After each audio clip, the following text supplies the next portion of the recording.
జర్నలిస్టుల సమస్యను పరిష్కరించకుంటే ఉద్యమం తప్పదు. జర్నలిస్టుల నిరసనకు మద్దతు పలికిన బీఆర్ఎస్, బీజేపీ, వామపక్ష పార్టీలు, ప్రజాసంఘాలు. కరీంనగర్ జిల్లా హుజురాబాద్ జర్నలిస్టుల ఇళ్ల సమస్యను పరిష్కరించకుంటే ప్రభుత్వంపై మరో ఉద్యమం తప్పదని వివిధ పార్టీ నాయకులతో పాటు ప్రజాసంఘాలు హెచ్చరించాయి. మా ఇల్లు మాకు కావాలంటూ హుజురాబాద్ జర్నలిస్టులు చేపట్టిన నిరసన కార్యక్రమాలు 3వ రోజుకు చేరుకున్నాయి.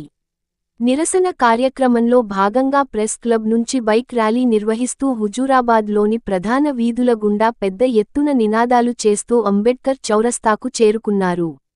అంబేడ్కర్ కూడలిలో ఏర్పాటు చేసిన కార్యక్రమంలో కళాకారులు ఆటపాట కార్యక్రమం నిర్వహించారు.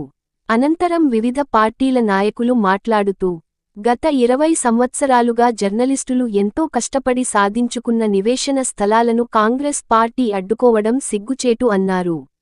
ఇప్పటికైనా నియోజకవర్గ ఇన్ఛార్జి ఒడితల ప్రణవ్తో పాటు మంత్రి పొన్న ప్రభాకర్ వెంటనే చొరవ చూపి వారికి పూర్తిస్థాయిలో ఇల్లు కట్టించాలని వారు డిమాండ్ చేశారు.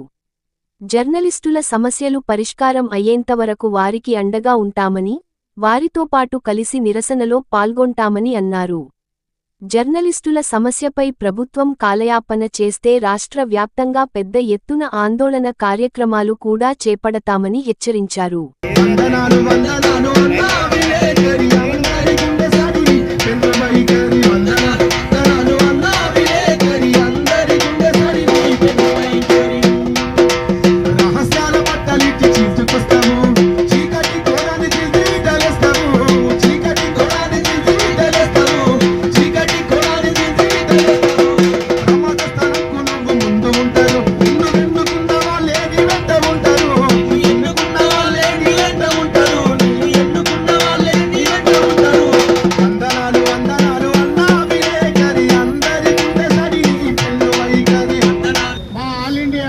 సంఘం తరఫున రాష్ట్ర వ్యాప్తంగా ఆందోళన కొనసాగిస్తాం. నిన్న సాయంత్రమే కొంకూరు మాధవ్ మానేరు పత్రిక ఎడిటర్ గోదావరికంలో ఉంటాడు. మా నాయకుడు రాష్ట్ర ప్రధాన కార్యదర్శి అన్నగారు అక్కడ జర్నలిస్టుల సమస్య నా దృష్టికి వచ్చింది.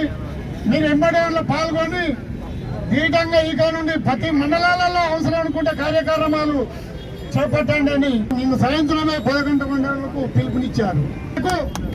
ఇక్కడికి రావడం జరిగింది. ఈ కాడ నుండి మీ సమస్యలు కంప్లీట్ గా ప్రభుత్వం దృష్టికి పోయి అవి అయ్యేలాగా మేము పోరాడదామని ఈ సభముఖంగా మీకు తెలియపరుస్తున్నాను. జై భీమ్.